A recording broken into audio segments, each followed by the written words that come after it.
أشرقت نفسي بنور من فؤادي حينما رددت يا رب العباد وانتشت روحي وصار الدمع يجري يا إلهي خذ بقلبي للرشاد. Assalamu alaikum wa rahmatullahi wa barakatuh. Welcome back. In this part of the lesson, inshallah, we will discuss how usul al-fiqh developed. What was the development of usul al-fiqh? Where did it come from? Did it just come out of nowhere? Or were the seeds planted at a very early stage in Islam, and then it developed into this immense science, this great science that it is today? So the first thing we should know is that in the time of the Sahaba, the time of the Tabi'een and the Atba'u Tabi'een, usul al-fiqh was not really a compiled science in the fact that there were books available, people could go back to manuals and textbooks. No, this was not the case. But the seeds were there, the foundations were being laid. People understood how to understand the Quran and the Sunnah. And one of the main reasons for this, brothers and sisters, is that Allah subhanahu wa ta'ala had revealed the Quran in the Arabic language. And this was their language. And the Prophet sallallahu alaihi wasallam spoke in Arabic. And this was also their language. So they understood what Allah subhanahu wa ta'ala, what He intended and what the Prophet sallallahu alaihi wasallam intended. They were there to see the reasons and the causes behind the revelation. They knew that this particular verse was revealed for that particular incident. So they understood the objectives, the goals of the Sharia. Also, it's also beneficial to know that up to 1/3 of the issues of usul al-fiqh are issues of the Arabic language, or masail that have a strong relationship with Arabic. So inshallah, when we start the actual text, this will become apparent, the direct relationship between the Arabic language and usul al-fiqh. So much so, as I've mentioned, that some scholars say up to 1/3 of the chapters of usul al-fiqh is a discussion on Arabic and the different sciences that we have in Arabic, like balagha, the study of the study of language and the study of etymology and so forth and so forth. These are all important aspects of usul al-fiqh. Now, Imam Shafi rahimahullah is credited with being the founder of the science of usul al-fiqh. But like I mentioned before, Imam Shafi rahimahullah did not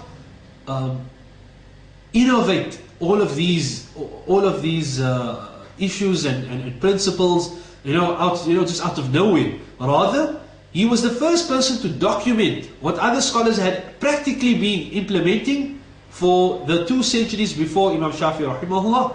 So that's an important point that we need to be aware of. Imam Shafi rahimahullah, if we say he is the founder, does not mean that before Imam Shafi rahimahullah, no one was applying these principles. Rather, everyone had these principles, they knew them, and they were applying them. But no one had actually written down anything. So that's an important point.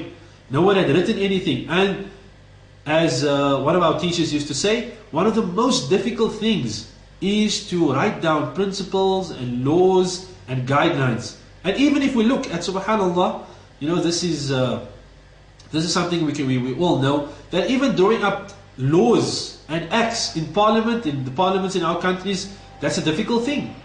Any lawyer will tell you that's not something that's easy to do. So it is important that we understand that Imam Shafi rahimahullah, even if we say he was the founder, only in the sense that he was the first person to write in this particular science. Imam Shafi rahimahullah, he wrote a book which became known later as Ar-Risala.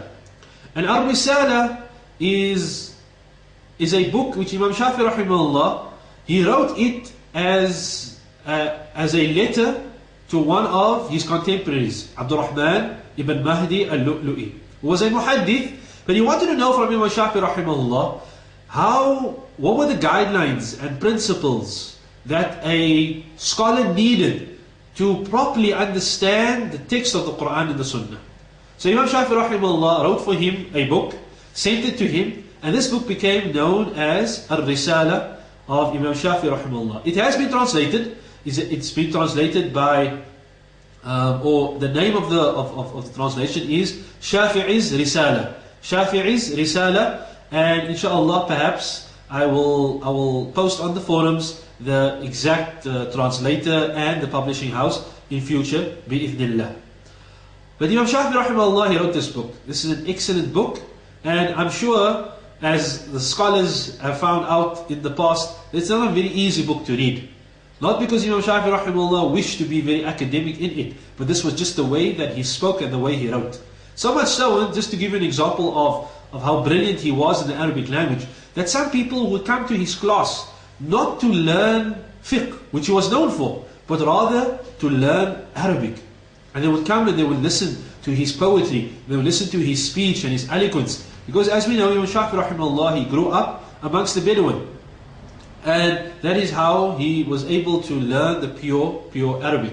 Today, that is not the case. Today, people do not send their children to go and learn proper Arabic with the Bedouin, because as anyone who has lived or has studied in, let's use something that I'm familiar with, in Saudi Arabia, when you speak to the Bedouin, I'm sure that if you have studied Arabic, you would be convinced that he's not speaking anything close to Arabic.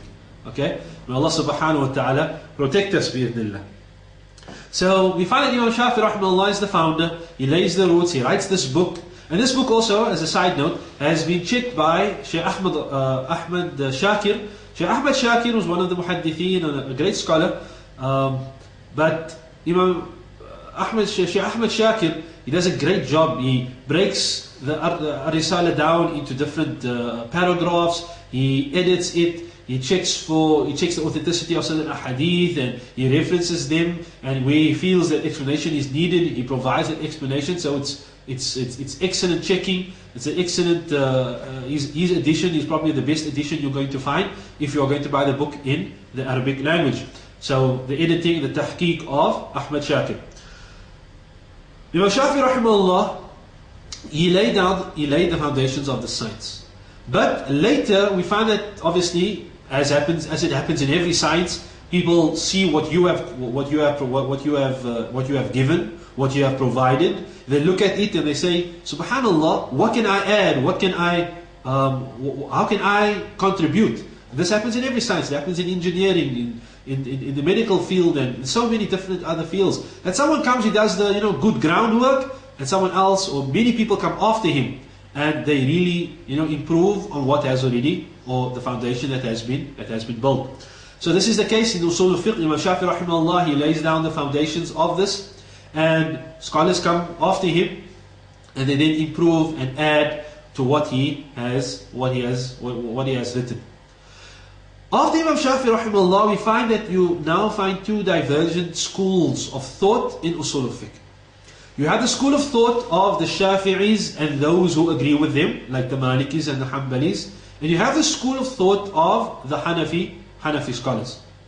So in Usul al-Fiqh, you have two main schools of thought. And in later centuries, you find now that there's an attempt to join between these two schools. So there's a third school, but this is much later. In the 9th and 10th centuries, you find scholars now authoring books and compiling books in which they attempt to combine between these two schools and see what is most beneficial in each school, and then basically create a synthetic combination between the two. And inshallah we'll discuss that just a little bit later. So we find that there are now these two dominant schools in Usul al-Fiqh. Two different methodologies. The one, the way of the Shafi'is, and it is also called the way of the Mutakallimin, for the simple reason that most scholars who have written or compiled books according to this methodology, the methodology of the Shafi'iyya, were Mutakallimun, were people who indulge in scholastic theology, like the Mu'tazila and the Asha'ira and the Maturidiyya. So these three schools of thought are perhaps the most well-known Mutakallimun, and we find that many of them have written books in Usul al-Fiqh, as they have also written books in Aqidah. We don't have a lot of time to discuss it now, inshallah. Perhaps Sheikh Nabil or one of the other Mashayikh will really go in depth into the history of these sects and so forth in upcoming lessons and upcoming texts, inshallah. Perhaps more light will be shed on these sects and on these groups. But this is also called the way of the mutakallimin. Why and what is their methodology? Their methodology is that we will look at the Quran and the Sunnah. We will look at it, we will study it closely. And we will look at all the different aspects of the Quran and the Sunnah. And then we will, after having thoroughly studied it, we will now document the principles and the guidelines which every single student needs to understand the Quran and the Sunnah. Whereas the Hanafiya, also this tariqah is also called the way of the fuqaha. Okay, because at that time, in the 3rd and 4th century, the scholars of the Hanafi madhab were called the fuqaha or Ahlul Ra'i. And they were well known for this method or this methodology in usul al-fiqh. What was the methodology? The methodology was that we will look at the fatwa and the rulings of our scholars, Imam Abu Hanifa, Abu Yusuf, Muhammad ibn Hassan al-Shaybani and others. We will look at the conclusions, the actual rulings that they have passed down. Is this permissible? Is that muharram? Is this and that? And then through a careful study of the conclusions, we will now be able to, something will become apparent to us. What will become apparent to us? The rulings, and or rather the principles which they use to come to those conclusions. So I hope you see the difference between the way of the Shafi'is. The Shafi'is do not look at the fiqh. No, they look at the Quran and the Sunnah, and then they develop their principles. Whereas the Hanafis look at the fiqh of their imams and their fatwas, and then they say, he says that this is compulsory. How did he get to that conclusion? Therefore, let me give you an example, inshallah, that will clarify this whole issue. Allah subhanahu wa ta'ala says, وَأَقِيمُوا الصَّلَاةِ, and establish the prayer. The Shafi'is will look at it and say, well, that's a command. Establish the prayer. A command, what does it mean? Does it mean you have a choice? Does it mean you must do it? No, a command means you must do it. Therefore, it is compulsory. Therefore, what is the principle? That a command necessitates compulsion or obligation. Whereas the Hanafis, they look at the ruling. The ruling is that salah is compulsory. That to pray 5 times a day, that is compulsory. Okay, how did he get to that conclusion? This is how he came to that conclusion. How did he come to the conclusion that salah is compulsory? Because he looked at this verse. Therefore, he must have understood from the verse that every command implies and necessitates obligation.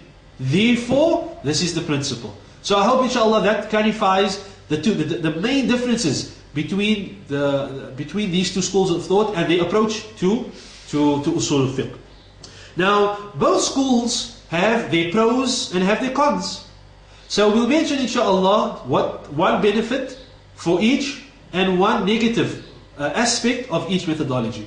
We'll start with the Shafi'is. The Shafi'is, they look at a particular text or a particular hadith or various verses and ahadith, and then they come up with their conclusions. So you find that they have not attached themselves to personalities. So there's no taqleed here. They go straight to the sources, straight to the Quran, straight to the Sunnah. The negative aspect of this approach is that there is no real practical implementation of these these principles. It all remains in the sphere of theory.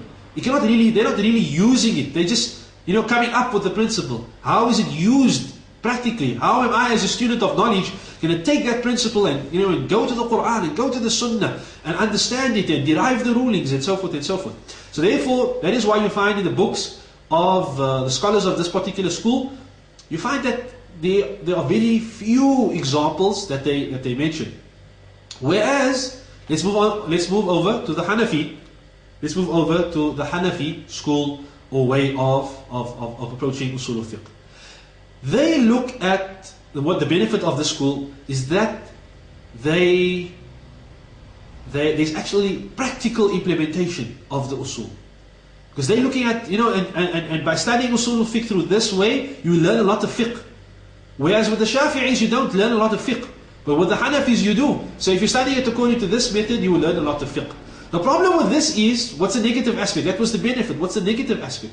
The negative aspect is that you are now being attached to people, to Abu Hanifa, and Abu Yusuf, and Muhammad ibn Hassan al-Shaybani, and all the other scholars in the Hanafi school of thought.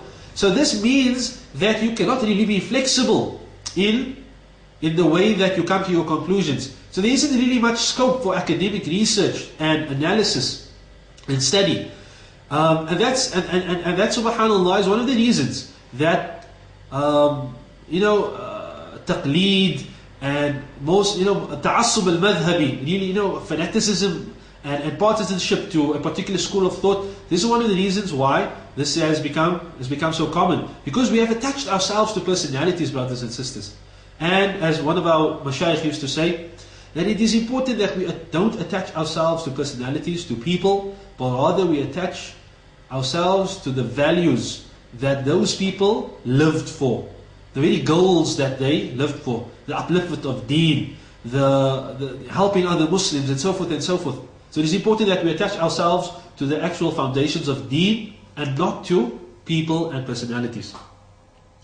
We find that these two schools of thought have obviously many supporters, and those scholars who have written books according to, there are scholars that have written books according to each school of thought. Inshallah, we'll take a short break, and when we come back, we'll mention some of those books, and we will also, inshallah, then discuss the biography of our author and a brief discussion about the book itself, Al-Waraqaat, Imam al-Haramain. Inshallah, we'll see you after a very short break.